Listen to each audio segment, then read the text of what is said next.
السلام علیکم۔ آج بروز پیر 30 اکتوبر RFI بلیٹن کے ساتھ میں ہوں نورین چودھری۔ سب سے پہلے ہیڈ لائنز۔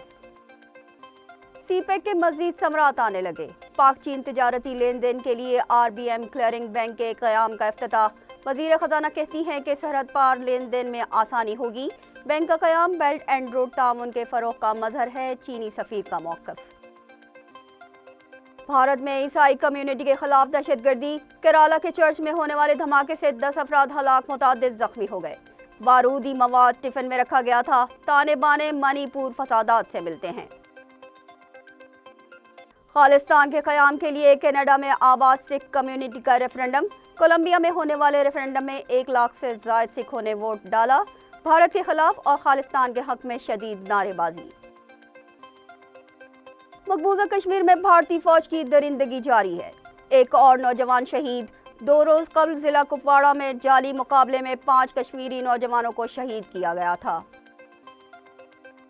پاکستان میں مقیم غیر قانونی تارکین وطن کو ملک سے نکلنے کے لیے دی گئی مہلت ختم ہونے میں 2 دن رہ گئے۔ 33,000 سے زائد افغانی جا چکے۔ ڈیڈ لائن ختم ہونے پر سخت کارروائی ہوگی، وفاقی وزیر داخلہ کا اعلان۔ بلوچستان کے ضلع آوران میں شرپسندوں سے جھڑپ میں 2 نوجوان شہید۔ ڈیرہ اسماعیل خان میں پولیس چوکی پر حملے سے ایک اہلکار جاں بحق، 2 دہشت گرد بھی مارے گئے۔ غزہ میں شدید بمباری نہ رک سکی، اقوام متحدہ بے بس۔ جنین شہر میں بھی کارروائی، 4 شہری جاں بحق، 7 زخمی۔ حملوں میں اب تک 8,000 سے زائد نہتے شہری جاں بحق، 15,000 سے زائد زخمی۔ جنگ بندی تمام ملکوں کی مشترکہ ذمہ داری ہے، امدادی کام تیز کیا جائے۔ اقوام متحدہ کے سیکریٹری جنرل کا مطالبہ۔ کچھ بھی ہو، غزہ پر حملہ ناجائز ہے، انجلینا جولی کی مذمت۔ غزہ کے انسانی المیہ پر دنیا کی خاموشی تشویشناک ہے، بھارتی ٹینس اسٹار ثانیہ مرزا کا رد عمل۔ داغستان ایئرپورٹ پر تل ابیب سے آنے والی پرواز کے خلاف شدید احتجاج، 10 مظاہرین اور 9 پولیس اہلکار زخمی۔ روس کے خلاف اور یوکرین کی حمایت میں مالٹا کانفرنس، 66 ملکوں کے نمائندوں کی شرکت۔ روسی ترجمان نے کانفرنس کو بے سود قرار دے دیا۔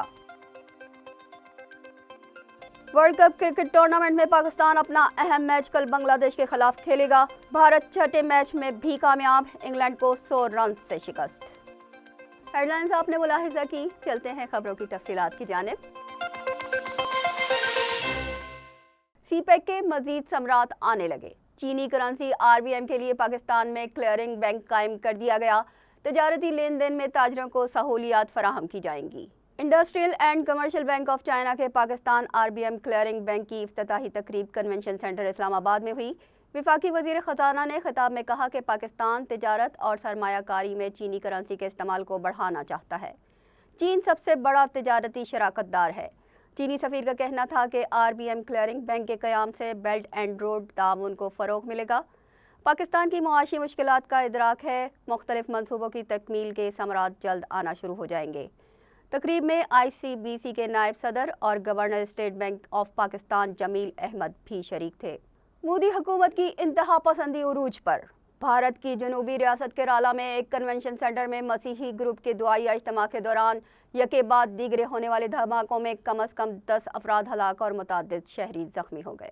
کنونشن ہال کے اندر کم از کم 3 دھماکے ہوئے، جن میں 10 افراد ہلاک اور متعدد زخمی ہو گئے۔ دھماکے تقریب کے دوران دعا کے اختتام کے چند سیکنڈ بعد ہوئے۔ پہلا دھماکہ ہال کے وسط میں ہوا، جس کے چند سیکنڈ بعد ہال کے دونوں طرف بیک وقت 2 اور دھماکے ہوئے۔ ابتدائی تحقیقات کے مطابق ایک بم کھانے کے ڈبے میں چھپایا گیا تھا۔ جنوبی ریاست کیرالا کے وزیر اعلیٰ نے صحافیوں کو بتایا کہ ایک خاتون ہلاک ہو گئی ہیں، جبکہ 2 افراد کی حالت نازک ہے، دیگر اسپتال میں زیر علاج ہیں۔ دھماکے کی وجہ کا تاحال تعین نہیں کیا جا سکا۔ کینیڈا کے شہر کولمبیا میں خالصتان کے قیام کے لیے ہونے والے ریفرنڈم میں ہزاروں سکھوں نے ووٹ کاسٹ کیا۔ ریفرنڈم کا انعقاد اسی گردوارے میں کیا گیا جہاں سکھ رہنما ہردیپ سنگھ نجر کو قتل کیا گیا تھا۔ کینیڈا کے شہر کولمبیا میں ہونے والے ریفرنڈم میں تقریباً 1,35,000 سکھوں نے ووٹ کاسٹ کیا۔ ووٹنگ میں حصہ لینے والے سکھوں نے خالصتان کے قیام کے حق میں نعرے لگائے اور ہردیپ سنگھ نجر کے قتل میں ملوث بھارتی سفارتکاروں کو سزا دینے کا مطالبہ کیا۔